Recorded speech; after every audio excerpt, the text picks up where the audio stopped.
वंशी विभूषितकरानवनीरदाभा पीताम्बरादरुणबिम्बफलाधरोष्ट उर्नेरसुन्दरमुखारदरविन्दनेत्रा कृष्णा परं किमपि तत्त्वमहं न जाने। हे कृष्णा करुणा सिंधो दीनबंधो जगतपते गोपेश गोपिका कांत राधा कांत नमोस्तुते। तत्पकांचन गौरांगी श्रीराधे वृंदावनेश्वरी वृषभानुसुते देवी प्रणमामि हरिप्रिये। कर्पूरगौरं करुणावतारं संसारसारं भुजगेन्द्रहारं सदा वसन्तं हृदयारविन्दे भवन् भवानी सहितं नमामि भवन् भवानी सहितं नमामि भवं भवानी सहितं नमामि। सर्वमंगलमांगल्ये शिवे सर्वाधिसाधिके शरण्ये त्र्यंबके गौरी नारायणी नमोस्तुते नारायणी नमोस्तुते नारायणी नमोस्तुते। जय जय श्री राधे जय जय श्री राधे जय जय श्री राधे। जय श्री नरसिम्हा जय श्री महाकाल। तो आप सभी शिव प्रेमी भक्तों का भागवत प्रेमी भक्तों का इस महाशिवरात्रि पर्व के सप्तम दिवस पे आप सबका मैं विक्रमनाथ महाराज आप सबका हार्दिक स्वागत करते हैं। आज बहुत ही अद्भुत दिन है, पवित्र दिन है, करुणामय दयामय रूपमय दिन है, क्योंकि आज हमारे त्रिलोकीनाथ त्रिकालदर्शी भगवान महाकाल का आज जन्मोत्सव है। आज शिवरात्रि है, महाशिवरात्रि है। देखिए रात्रि तो बहुत सारी आती है, परंतु आज महाशिवरात्रि, आज भगवान भोलेनाथ की रात्रि है। ऐसा कहते हैं कि भगवान भोलेनाथ और माता पार्वती आज के दिन इस धराधाम पर अपने भक्तों को प्रसन्न करने के लिए, अपने भक्तों के दिल में विराजमान होने के लिए स्वयं आज विचरण करते हैं, घूमते हैं। और आज के दिन की इतनी बड़ी महिमा है क्योंकि आज के दिन मांगी हुई दुआ, मांगी हुई प्रार्थना भगवान भोलेनाथ माता पार्वती स्वयं पूर्ण करती है। इतना विशाल दिन है। आप भारतवर्ष में क्या विश्व में आप कहीं भी आज शिव मंदिर में जाएंगे तो आप देखेंगे हजारों लाखों सैकड़ों लोग भगवान भोलेनाथ की दर्शन करने के लिए, उनकी सेवा करने के लिए, उनके ऊपर दूध जल इत्यादि चढ़ाने के लिए कितनी लंबी कतार लगती है। क्यों? क्योंकि आज के दिन की हुई ये सेवा भगवान परस्पर ग्रहण करते हैं। तो भगवान भोलेनाथ का बहुत बड़ा चरित्र है, भगवान भोलेनाथ का बहुत बड़ा आशीर्वाद है।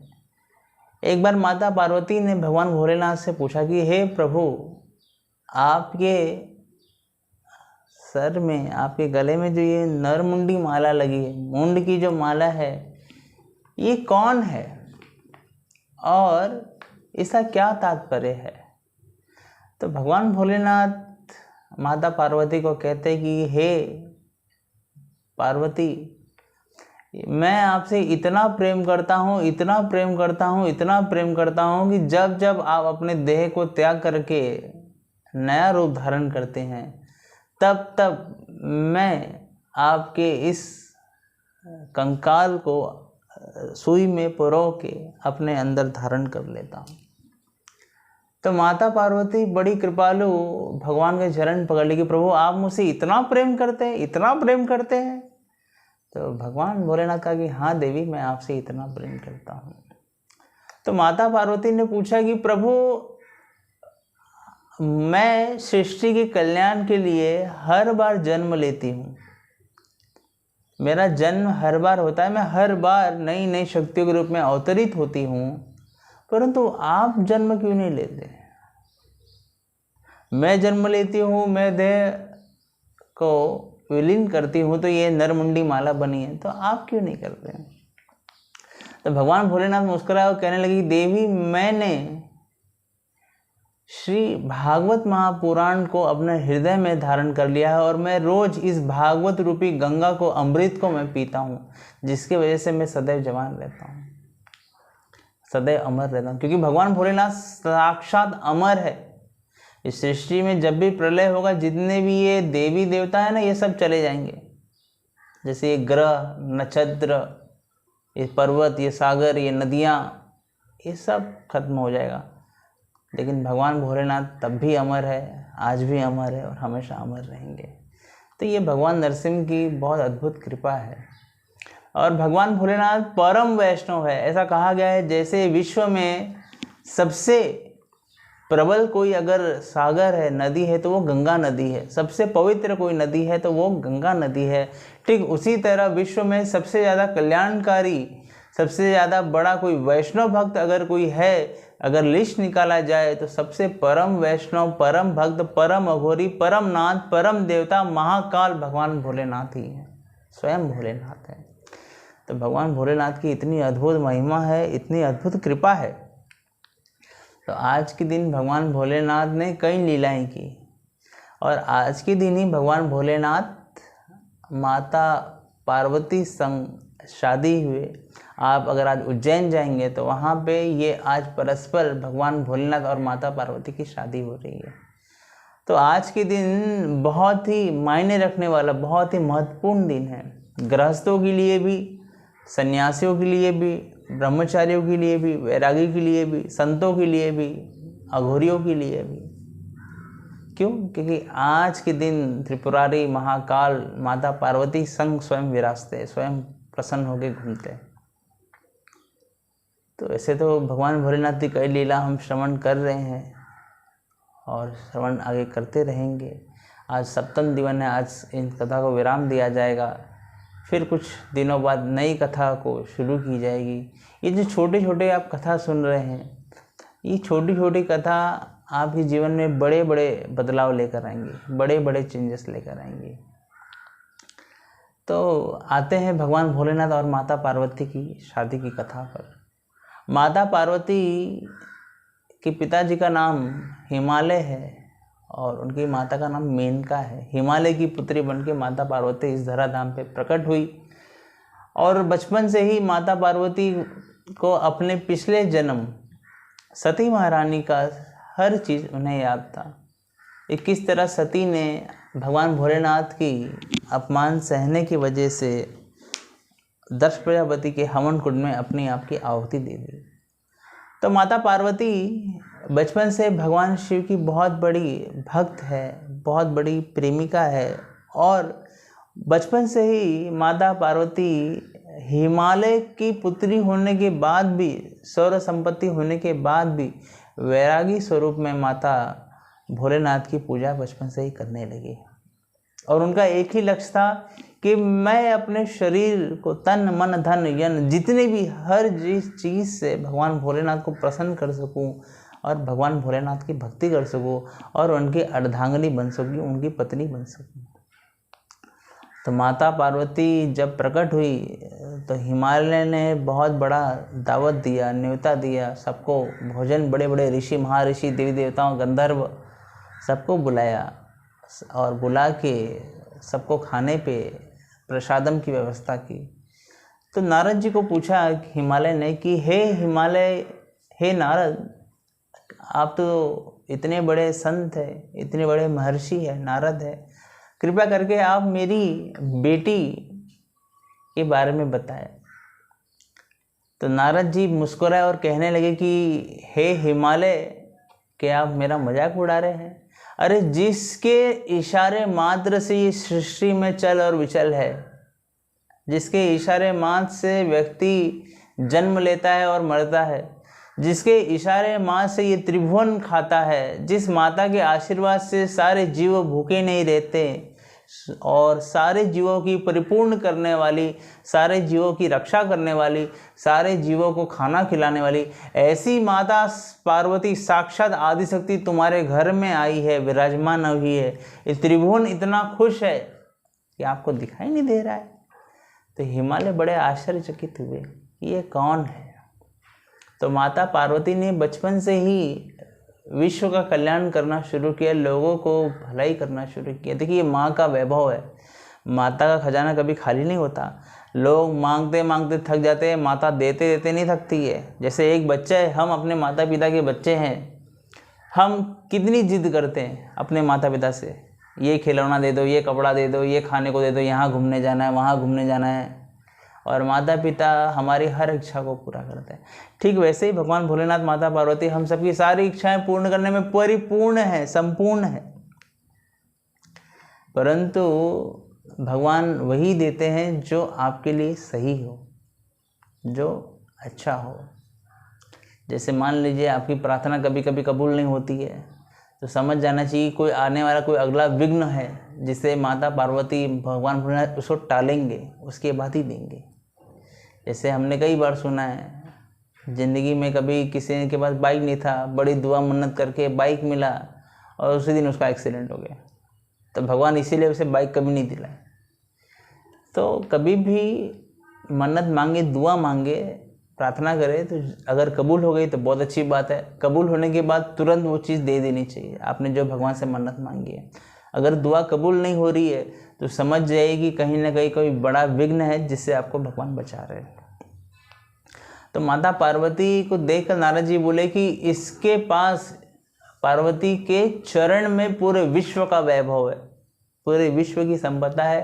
परंतु इनका जो शादी होगा, ये शादी होगा जो शमशानवासी होगा, जो परम वैष्णव भक्त होगा, जिसकी इशारे से ये पूरा ब्रह्मांड सांस लेता है, ऐसे भगवान त्रिपुरालकारी भगवान महाकाल से होगा।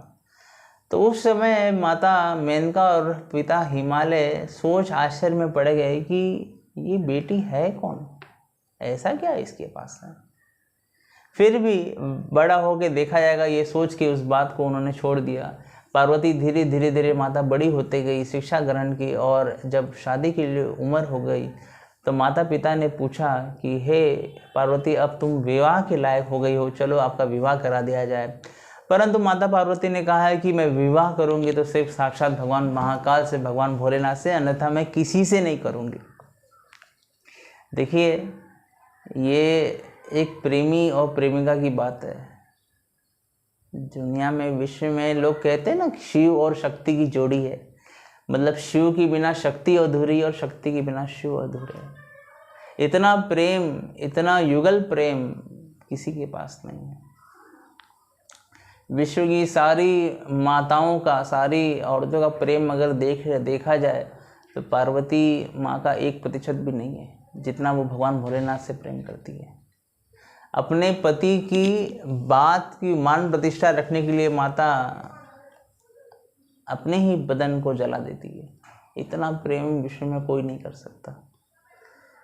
तो माता पार्वती बड़ी हुई और अपने पिताश्री को कहने लगी, हे पिताश्री, मुझे अगर शादी करना है तो मुझे सिर्फ और सिर्फ भगवान भोलेनाथ से करनी है, भगवान महाकाल से करनी है।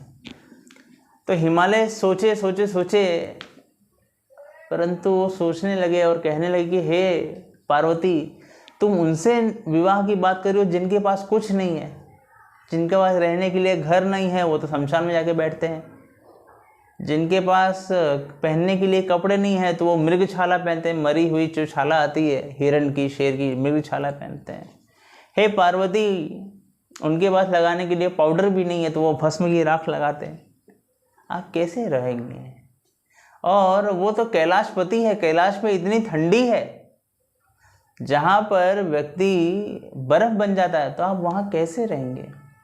फिर भी माता पार्वती ने जिद किया कि प्रभु हे पिताश्री, अगर मैं विवाह करूंगी तो एकमात्र भगवान भोलेनाथ से करूंगी, अन्यथा मैं कुंवारी रह जाऊंगी। तो ब्रह्मा जी भी समझाए, सब ऋषि समझाए कि हे हिमालय, आप जिसे सर्वसाधारण कह रहे हैं वो त्रिलोकपति भगवान महाकाल भगवान शिव है, भगवान भोलेनाथ है। कृपया करके आप माता पार्वती से शादी करा दीजिए, भगवान शिव के ससुर बन जाइए। विश्व में आपका और औधा बढ़ेगा और मान संपदा बढ़ेगा कि आपने अपना रिश्ता डायरेक्ट भगवान महाकाल से किया, भगवान शिव से किया है। इतना बड़ा वैभव, इतनी बड़ी संपदा तो भगवान विष्णु के पास भी नहीं है, जो आपको मिल जाएगी अगर आप कन्यादान करेंगे। तो बहुत ही कोशिश करने के बाद भगवान शिव, भगवान भोलेनाथ ने सप्त ऋषियों को भेजा। सप्त ऋषि ने बहुत ही समझाया, सप्त ऋषि बहुत समझाए माता पार्वती को, ऐन कैन तरह की तरह बोलने लगे, लेकिन माता पार्वती ने एक ही बात हमेशा कहा कि मैं अगर शादी करूंगी तो केवल एक से करूंगी, साक्षात महाकाल से, और अन्यथा मैं किसी से नहीं करूंगी। तो भगवान महाकाल का और माता पार्वती का शादी हुआ, बड़े धूमधाम से हुआ, परंतु उनकी जो शादी हुई, उनका जो तरीका रहा वो विश्व में अगणीय है, वैसा दोबारा कहीं नहीं हुआ। क्यों? क्योंकि जब भगवान भोलेनाथ की बारात निकली तो आपको श्रृंगार करने वाले नंदी और उनके बाकी गण थे। अब जैसे जिस दिन बाराती का दिन हुआ तो सभी देवी देवता ऊपर से गुजर के हिमालय की तरफ जाने लगे, भगवान भोलेनाथ के साथ में जाने वाला कोई नहीं था। तो नंदी ने सोचा जाने दो, भगवान महाकाल के हम खुद सजाएंगे।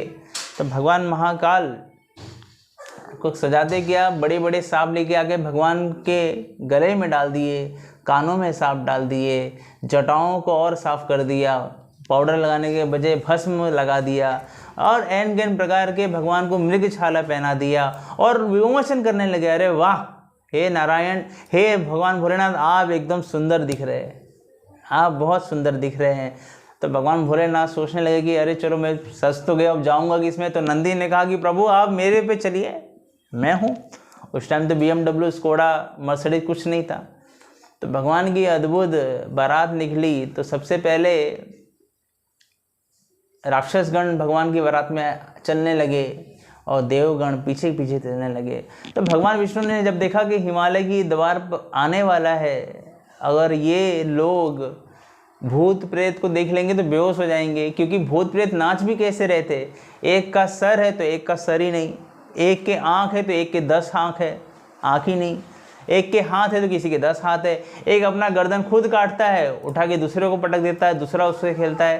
तो एम गेम प्रकार की भूत प्रेतों की बारात जारी है, ऐसा प्रतीत हो रहा था। तो भगवान विष्णु ने कहा कि रुको रुको, नाचना है पर पीछे, बालकनी में नाचना, पीछे चलो। तो देवतागण सब आगे जितने भी सौंदर्य रूप धारण किए थे वो सारे आगे आ गए और दैत्यगण सारे पीछे चले गए। और जैसे ही भगवान महाकाल की बारात माता पार्वती की चौखट में पहुंची तो जो माता पार्वती के बाकी रिश्तेदार थे वो भगवान शिव के दर्शन करने आए तो वो देख के बेहोश हो गए, क्योंकि भगवान ने ऐसा रुद्र रूप धारण किया हुआ था। तो माता मेनका बेहोश हो गई। माता मेनका ने सबसे पहले होश में आई तो बोली चलो नारद को बुलाओ, मेरा घर उन्होंने बर्बाद किया है। तो नारद आए, ब्रह्मा आए, सब समझाए, सप्तऋषि भी समझाए कि जिसे आप रौद्र रूप धारण करने सोच रहे, जिसे आप शमशान वासिनी कह रहे हैं, ये और कोई नहीं, ये त्रिभुवन के स्वामी भगवान महाकाल, भगवान शिव, भगवान भोलेनाथ है।